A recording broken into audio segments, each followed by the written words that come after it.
for this time round, I'm going to leave the click on a little bit, so both you and I can make sure the timing's good. Now, any timing that's out within it, we can fix. Okay. And I think you're pretty spot on. Just be on the safe side. We might as well listen to two at once. Yeah. We'll do it like that, will we?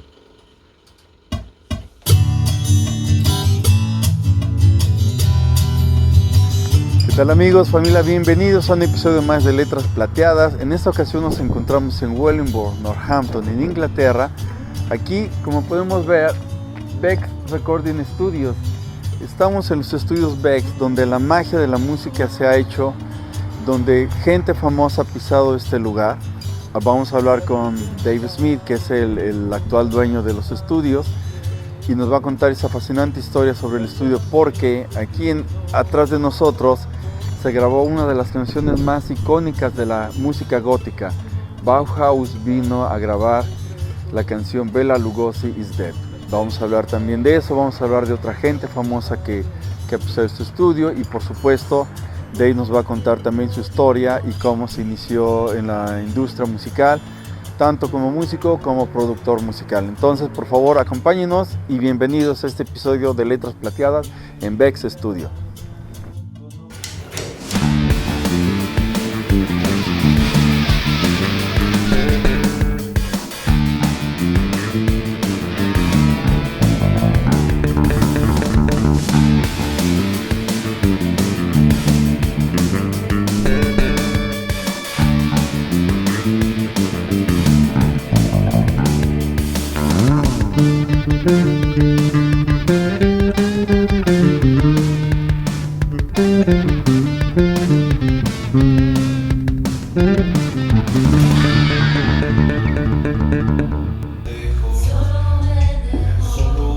Hello, Dave.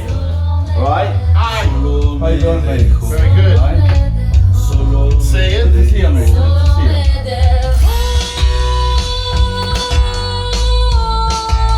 Switch this off now, no? Pues bien, amigos, bienvenidos a un episodio más de Letras Plateadas. Esta vez estamos, como les comenté, en Northampton, en Wellingborough, en Inglaterra, y estamos con Dave Smith aquí en Beck Studios, donde la magia de la música se ha hecho realidad para muchos grupos, y también donde han pasado infinidad de músicos y muchos de ellos famosos mundialmente. Entonces, pues vamos a darle la bienvenida a Dave. Dave, welcome to Letras Plateadas. Thank you. How you feel today, man? Welcome to Beck Studios. Oh yeah, welcome back, Again. man. Yeah, again, yeah. What's the last time we were here? 2 years ago. Yes. We were saying that one 2 years ago. I think it was just before the COVID problem. Yes. Something like that. Yeah, something a long like time ago. that. But how are you, man? I'm very good, thank you very much. Yes, still how's working. Yeah, I know. I'm glad to see you. How the things going now? Very good. Yes. I mean, in this business, you get quiet patches and you get busy patches. So Yeah. Sort of January time, very quiet. And then towards the end of the year, you get all the Christmas singles and things. So it's busier then. This busy. But yeah, it's at the minute it's ticking along enough to keep me in food and the dog fed. Good. But first of all, how you been in the music industry? Are you a musician besides to be Yes. engineer? You're a musician. Yes, I started off I started off playing brass instruments. Okay. Initially, and that's how I learnt to read music. And then I played piano, and then I became a keyboard player. Then I learnt guitar, bass, drums, learnt a bit of everything. Mm-hmm. So I play everything badly. Yeah. And then I had a proper job, 9-to-5 job. But in my spare time, I had a little sort of recording studio at home, little home studio. Okay. And I used to sort of record friends and, for nothing, just for a bit of fun. And used to play a lot of the stuff. And then eventually, this place came up for sale. Yeah. And so, when you was recording for your friends, it was just for hobby. Yeah, just fun. Yeah. But you never thought it was to be something, but you was to be living from the production. No, I mean, when I was at school, I wanted to be a music teacher, and that never happened. I didn't bother going to university in the end.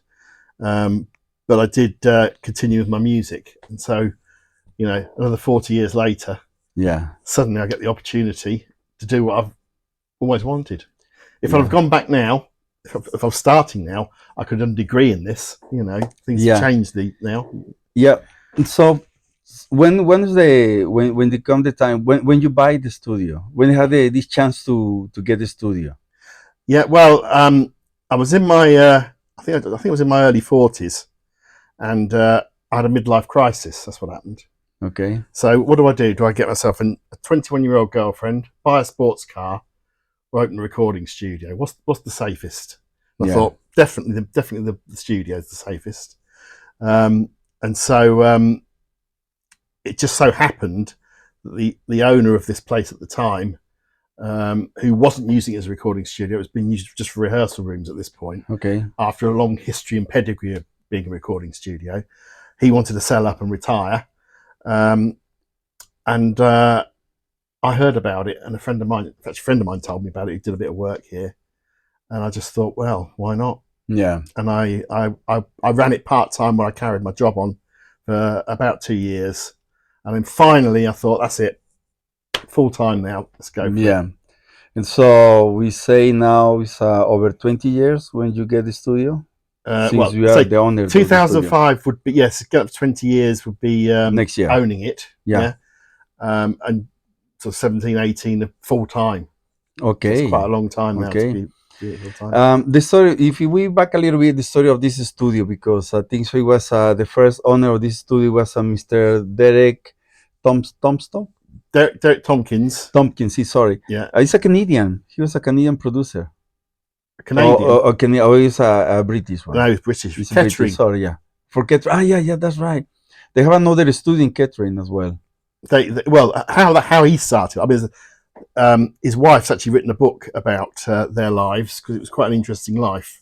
Yeah. Even before the studio, and Derek started off working for Mavis, his wife, who's still around now. Yeah. Dad in Kettering, in Regent Street, in a TV repair shop. So he was an electronics engineer initially, and that's where he started. And then, after he married Mavis, I think he convinced his father-in-law to let him have the room at the back of the shop to set up a little studio. Yeah. And he was there for a few years, and it was there's now a blue plaque actually outside that building with his name and everything on it. Yeah. That's put up a couple of years ago. So he did that, and he then got in partnership with a guy who used to be a big fruit and veg exporter. So next door to this building, that building was all fruit and veg. A guy called White, Mr. White. Okay. And so he owned all this row of buildings, and he teamed up with Derek to set the studio up. So he was sort of the money man, and Derek was the engineer. And he studied engineering. He used to go to London to do like evening courses on production and things. And then they built this. The building was here, but all the innards, they're pretty much the same as when he built it. So it was really, really good. Yeah. And he then started recording people. And of course, there weren't many studios then, so he'd get some sort of slightly bigger names, really. Yeah. Mm-hmm. And that was a thing. So I was reading. It was in 1969 when we had the studio. That's when this one opened. Yeah, when this studio went open. And then 10 years after, one of the most iconic bands from the area, not only from Wellingborough, I mean, worldwide, Bauhaus, they come to record here the track Bela Lugosi is there, which is one of the most famous songs from Bauhaus. Yeah, they exclusively recorded here for quite a while. And when they finally got a big record deal, they wanted to carry on recording here. But Derek said, look, you need to use the facilities elsewhere, where the company, that you'll get more, kit, basically. And they regret that. David J regrets it to this day, wish he'd done it all here. Yeah. But Derek went with them. So he went as their advisor and did the engineering in these other studios at the time. Okay. You know which studio was? Do you know? I don't. You have to look at Bauhaus but history for that. Yeah. It'll be in London. I'm guessing. Probably Abbey Road. It might have been Abbey Road or something of that ilk. Studios. Yeah. But as I say, all the original songs were recorded here. Yeah. And unfortunately they've been lost because all the tapes went so many years ago now. Yeah. The also sorry before you carry on with your story, just talk about really about the story of the studio, but it's also no can say gossips or urban legends about the Freddie Mercury came to record his tracks as well from his solo album in these studios. Well. Yeah, no one's been able to prove or disprove it. There's evidence both ways. Yeah. For instance, I often sit and go on a website and look at bits and bobs. And I spoke to Derek about it, but he didn't. By this time, he was a bit deaf, and he didn't know who the modern people were, so he wasn't sure who recorded, to be honest. But there was a band around that time that had now got a web page, and there's a blog on there saying they were recording here, and they were following Freddie Mercury was there the week before. So there's a little bit of evidence to say that. Yeah. I mean, there's all sorts of things. There's meant to be. There was also a rumor that and I've never proven or disproved it, that when the Beatles played in Northampton, they came and rehearsed here. They wanted somewhere they can go and rehearse before they did their gig. Okay. No one would find them. And if you want to go where someone's going to find you, go to Wellingborough. Yeah. And John Deacon's come to produce some bands here. Yes, John Deacon had a band called the Aces, I think they were called, and he he spent quite a lot of time with Derek learning the trade. But yeah, he did all his recordings here originally, John Deacon. That is a definite. Yeah. But that's what we know exactly. And what about Duran Duran? I don't know about Duran. No. I hear something about. Did you? Yeah. I don't think so. No. But probably the people they know this one studio here and they just start to put names. Who knows? I mean, there might have been a member of that band that had come here, quite possibly. Because obviously, the bands that you're famous for is not always your first band. Yeah. But sometimes some musicians they are looking for some small places because it can be like more private. Yeah. Because they go to big studios and it's like more people moving there and just want. I think when I first opened, there was a band called Sailor from the 70s. Big, lots of them there were, and I didn't know they were, to be honest. And they wanted to reform, and they came here, and they brought their own kit. It was absolutely full of stuff, PA and everything, like proper, like you'd see on a stadium gig. Yeah. And they did 2 or 3 weeks here, and then I never heard from them again, so obviously it didn't work out for them. Yeah. And also Joe Brown, the brothers, yes. Adam Faith, Helen Shapiro. She was she still lives locally, I think, Helen Shapiro. Yeah. She was very well known in the 60s. Yeah. And who was 5 years ago to come Paul J. David J. Yes. David came back. He well, funnily enough, my first conversation with David J was when I first bought the studio, and he lives in California now, Southern California. And I was at home at night, and we have rehearsal bands here, so quite often I get disturbed at 11 o'clock by people. Oh, I can't fix this. This isn't working, or whatever. How do I lock up? And this bloke came on the phone. And he said, "I'm really sorry to disturb you late at night." He said, "But my name's David J. I'm the bass player and wrote a lot of the stuff for the Bauhaus." I said, "Oh, all right, okay." He said, "I'm just ringing because I understand that you've opened the studio again. It's recording." And I said, "Yes." And I had about half an hour's chat with him. Yeah. And then again, I don't know how many years ago it was now, 2 or 3 years ago, maybe more, 3 or 4 years ago. 5 years ago. Was it 4? You 5 years remember? then. Yeah. He got in contact through one of his agents, actually, one of his musicians, funnily enough, a guy called Tim, who works with him, asking if he could come back, record, and do a little intimate gig here. Which, of course, I said, absolutely, no problem. Yeah. And so he did, and the audience was people that he'd worked with over the years. Derek's wife, obviously. Yeah. I think he features on one of the album covers, a picture of Derek. Uh-huh. And all the sort of local and national people that he's worked with, and in PR and record companies and all that sort of stuff. And it was a nice little intimate gig, and it was just him and an acoustic guitar. Tim, is a sort of assistant, uses quite an unusual setup of like guitar pedals and FX boxes, which he Mhm. links up and creates all this ethereal sounds, which is David uses on his albums. Yeah. And there was a guitarist as well that he used to play with many years ago, that hooked his guitar up and played along with him as well. Yeah. And we recorded all that, Okay. as well as an interview. And then the following night, 3 a.m, because that's when he likes to record, we had all the lights off, and we recorded a song called "Girl in Yellow," which I think he put on his, I think released a single and put on his last album in America, because he's still obviously well known out there, Yeah. more so than here. Yeah. It was. We saying he started to record 3 o'clock in the morning. Yes, 3 a.m, because that's how he used to work with Derek.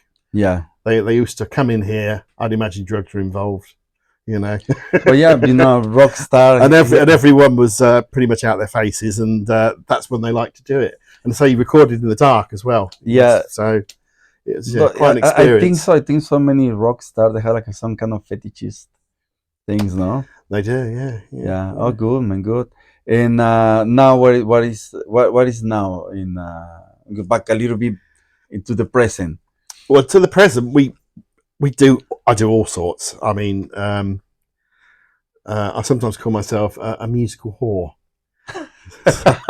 So, anything audio, generally, I have a go at. So I've done anything from voiceovers, telephone answering machine messages and music, advert music, and then through the genres from sort of classical and choral music, gospel, all the way through to hip hop, drill. I do a lot of country, modern country, and I'm quite well known for rock and roll, because we had a couple of bands that came through here that got in the charts. One was Coast to Coast with Do the Hucklebuck. They were in the 80s. They got in the top 10, and the Jets, they got in the top 10 as well. Both rock and roll. Both have been back here in various forms and guises. And also another recent job we did is a band called the Aliens that were very well known locally. In fact, there was at the local museum in Northampton, they just finished a punk exhibition, to which there's a Beck Studios exhibit, and exhibits of all the punk bands that rehearsed here, and played here and recorded here as well. So some come back. Oh, and the Coil, they came back as well. The Coil, a band called the Coil. They're quite well known.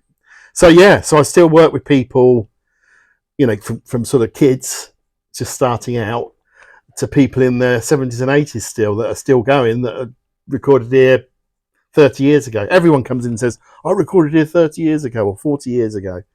And I often get tourists as well, people that have moved away. They say, I'm back in England and I recorded at your place. Can I come and have a look? Or I get a lot of people saying, have you got a single that was recorded here? Or I get people, I found a single that was recorded here. Do you know anything about it? Yeah. So it's a bit like running a museum sometimes. Yeah. And perhaps can sound like a silly question, but you never think to make like a documentary about the studio?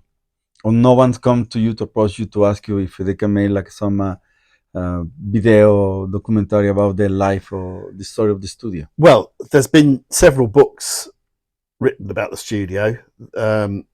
There's one written about, I say, by Derek's wife, that has a whole chapters about the studio. And there's a local guy who's written 2 books. One is about Beck amplification, because I know you've not seen it, but there's another half of this building. Yeah, we saw the other time. Yeah, I remember. And in there, they used to make Beck amplification. So they used to make PA and amps in there, handmade, were quite well known. And they were called Shield originally. So there's a book all about Beck amplification. And there is another book about the local music scene. And it's sort of all based around Beck, really. The whole studio is based around it. The whole book, sorry, is based around it. I've got a copy here because the exhibition borrowed it, unfortunately. Okay. So I've got it here. But yeah, there's been quite a lot of writing about it. Yeah. I've been interviewed before by, I think ITV came here and interviewed me once. That was due to, it was the anniversary of Goth. So this is where goth started, because Bauhaus were pretty much the first goth band. Yeah. So they did a 40th anniversary. ITV came here once. But other than that, the only television interest we nearly got was last year. Sky TV were going to do a series about two comedians, Nish Kumar and what's the other guy's name? Two comedians. It went on, and they were going to work in various companies, and they were reporters for the Evening Telegraph. That was what they were going to do, and they were going to come here and have a band record and work in the studio. Okay. But they, at the last minute, they kept the series, but they decided not to do this particular story, which is a bit of a shame. Yeah, it's a shame. That would have been fun. Bit of publicity. Yeah. Do you have any page where the people can follow or can see your work, or if for some local people is watching this episode? Well, there is a website, which is if you type in Beck Studios, you'll find it, or Recording Studios Northampton, you'll find it. Which, unfortunately, I'm not a great website person, but it gives you the history and it gives you all the contact details. There is a Facebook page, which again I don't do very much with about. There's a few artists on there. I really ought to put some videos up and put some of my work up there, but people who find me normally know the studio.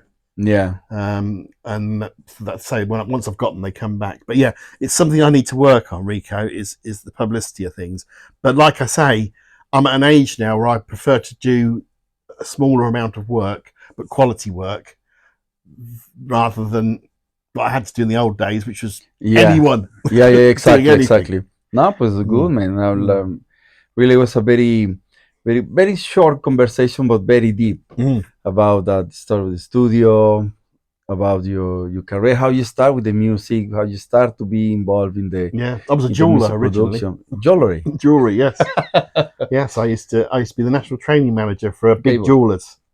That's what I used to do. So a bit of a change. Wow, it's very, very interesting as well. But you see, we are able to do many things, not only music, man. So it's a lot easier than it was, certainly. It's a lot easier to edit things and fix things, and cheaper. Yeah. But the skills are still the same. You still need to be able to hear and produce, and you're doing basically a sound painting, a 3D sound painting. Yeah. You know what's in the left, what's in the right, what frequencies are coming through, what instruments are coming through. So that still is something you have to learn the hard way. But the technology has made things a lot easier. There's more easy now. Oh yeah. But I used to work with tapes. You used to have tapes here to work, or not anymore? No. Well, the last tapes we used. I'll point to these. You can take a shot. Yes. Are these things here, which was in the 90s. They're called ADAT machines, and they have things like video, like a VHF. Yeah, and they're all 8 tracks, and we had to have them all hard linked together and spin them forwards and backwards. That's digital tape. I still have 2 reel-to-reel tape machines as well. Yeah. But unfortunately, all the original tape machines have long gone. Yeah. But some people want me to master to reel. Yeah. Which I do, but it still ends up as a CD at the end. Although recently we've been doing a bit of vinyl as well, which you can do from tape. But vinyl, yeah. But now it's like a more analog system. But now everything's digital. Well, the thing is, everything's digital, and although people used analog stuff, and I've still got analog stuff here. I mean, microphones are analog, apart from anything else. It always ended up as a CD, or as a podcast, or on a iTunes or whatever. So it didn't matter really what you did before, if you summed it in analog, however you did it, it ended up as digital, end format. But now with vinyl, you could do something truly analog. Yeah, you could. For example, if someone comes to you and I say, I want to record in the old style with the well, that's what we do. Not still digital. Yeah, but we pride ourselves in recording old style, because a lot of people record now at home in their bedrooms because they've got the kit they can buy for next to nothing. They can plug in their instruments, and then they'll come to a studio like mine to do the drums if they want to use proper drums, and vocals, because you can't really do those at home very well. But we are, because we've got the size of the room and it's such a good room, we make use of that. So a lot of young people who normally do, I'll do my guitar part, let's do my vocal bit, let's do the bass. They can come here and they record with all together, with everything mic'd up together, close mic, just like the old days.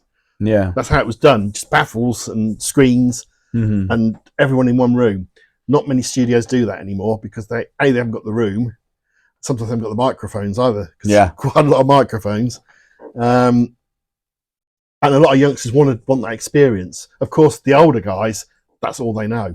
So very rarely will you say, "Oh, I want to do everything individually." It just doesn't happen. Yeah. And by recording as a band, you get a better vibe, really. Yeah. Good. I have a question for you, Dave. In other places, I don't say here or, for example, in my country, they have some producers where they show the music or the guys that are recording the music, right? And some producers at night, they start to fix the music and play the instrument for these guys. It happen as well here? I mean, probably sounds like a very tricky question. Like, no, it's a case. Sorry, it's a case. I could be employed for various things. Yeah. The basic thing is engineering. So people come in, they've got their own ideas of production, everything else, and I make it happen, basically. Yeah. Sometimes you're asked to produce, so you have an element of arrangement and suggestions on how the song should be put together. Quite often that happens. Even people that only want you engineering, after a while, sometimes they'll get you involved. So I've been named as a co-producer on a few albums and things. And certainly, there's a lot of singers that don't play, or they only play one instrument. So I've certainly done lots of keyboards for people because I've got a big keyboard rig and I know what I'm doing on that. But I've actually done a bit of guitar as well, a bit of bass. But equally, I have some great musicians locally that will do session work. Some of them will do it for nothing. They so enjoy being in the studio and recording and having their name on an album that they won't even charge people. You know, people like me that are just do it for fun.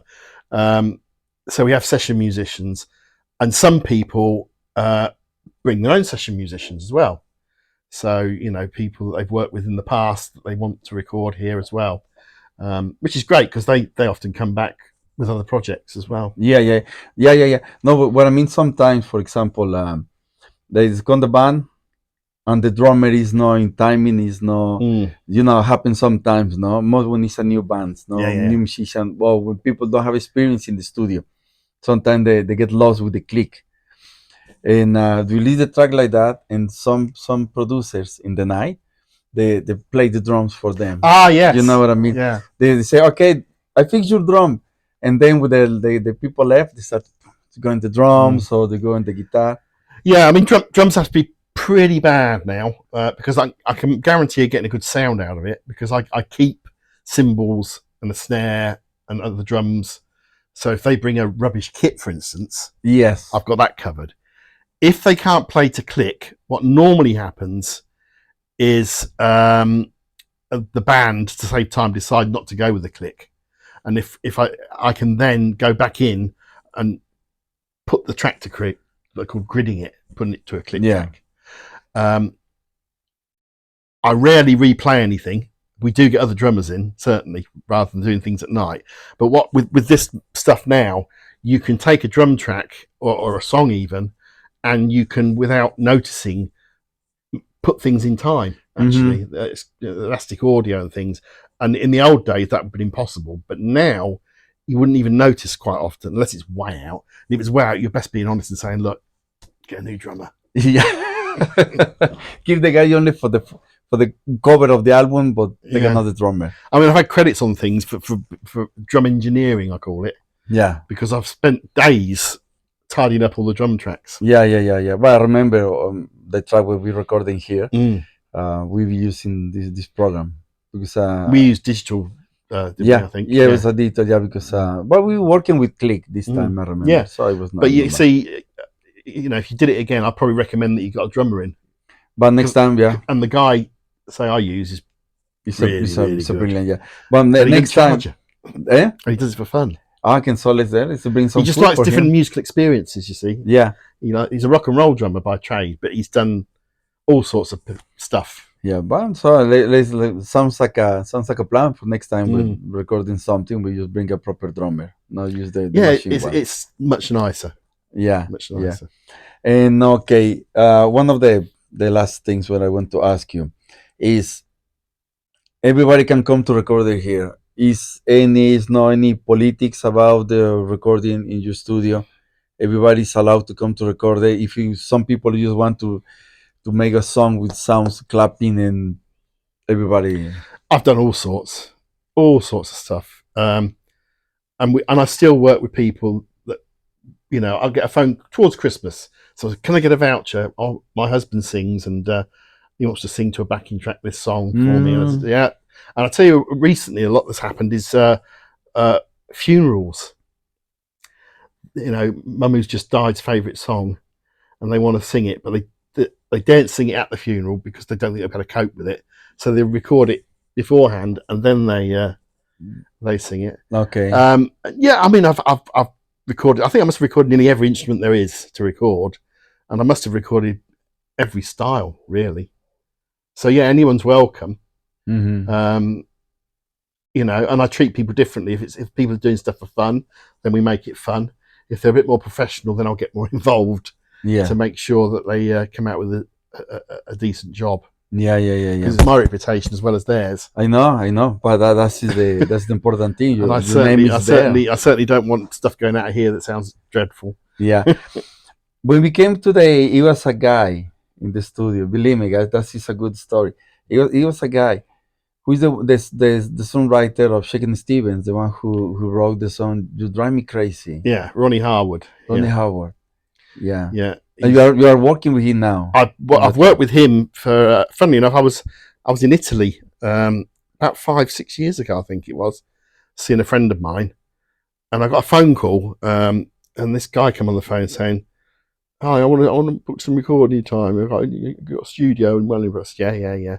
And he started telling me all these things he'd done, which everyone does. Yeah, right. Yeah. Okay. Yeah. Okay. Well, wait till I get back to England, and we'll meet up. So we met up, and this guy, old fella with an acoustic guitar turned up and sat down. He said, "Yeah, I want to do this song." And I said, "Okay." So we recorded the acoustic, and he sang on it. And I thought that's all he wanted, just to. Yeah. Off he went. Anyway, I didn't see him for a while after that. So I just thought either he wasn't happy or he got what he wanted. And then he came back and with the same song, said, "Right, now I want to make it into a proper song." So I started helping him with the production of it and everything. And we must have done 40-50 songs in the last few years. We've done stuff for adverts. A lot of international adverts have got his music on. And we've had lots of great session musicians in. We had Shakin' Stevens drummer, a guy I think who works on the Strictly Come Dancing. He's in that band. He comes and plays. Yeah. Cliff Richard's backing singers we've had in. Shakin' Stevens guitarists we've had in. All sorts of people that he's known through the years have come and worked here, and it's really good. And they enjoy working. They like coming here because the pressure's off. But yeah, Ronnie won an Ivan Novello award in 1981 for "You Drive Me Crazy." Was the most played single of that year. Yeah. But he's written other things for other people as well. So. Yeah. But currently, what we're doing is his album. Because although he's released stuff over the years, I've got recordings of him at the BBC and all sorts of things over the years. He's doing like a sort of a best of album. So a mixture of tracks that we've done here exclusively, tracks that I've remastered from the past for him, and some things that he started years ago and we finished here. Yeah. And also songs that he's written for other people that he's now singing himself. Yeah. So we've just finished all the music for that. Although he's doing more stuff, so we just designed the artwork for the album cover now. So I do all that as well.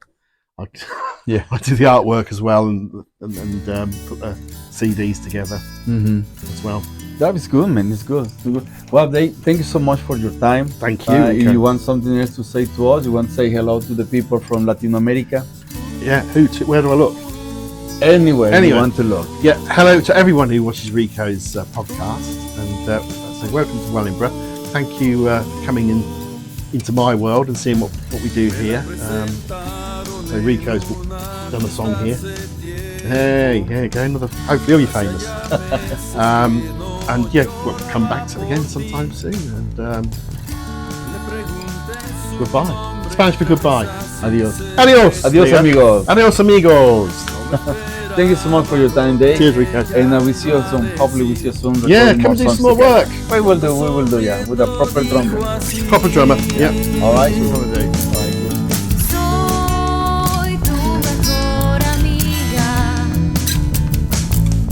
Llégame a conocer. Soy tu mejor amiga. Yeah. That's when I get this T-shirt from Brixton, yeah? I went there and I Vas a ver.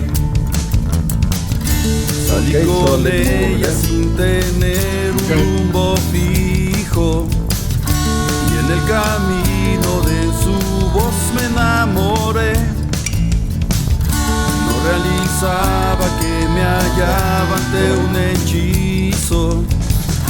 Tan solo quise esa chica volver a ver, para de nuevo le decir: Soy tu mejor amiga. Oh, you could be sitting there? Yeah. Okay. Oh, perfect. Llégame a conocer. soy tu mejor amiga. I'll do my favorite. En mí puedes creer. Me dijo que podía creer. En mí puedes creer. Pero qué día de repente me encontró. Ya no veía lo que había a mi alrededor. Tenía que verla para hablar de mi dolor. Cuando más me faltaba, solo me dejó. Y solo me dejó. Solo me dejó. Solo me dejó. Solo me dejó. Solo me dejó. Solo me dejó. Solo me dejó. Solo me dejó.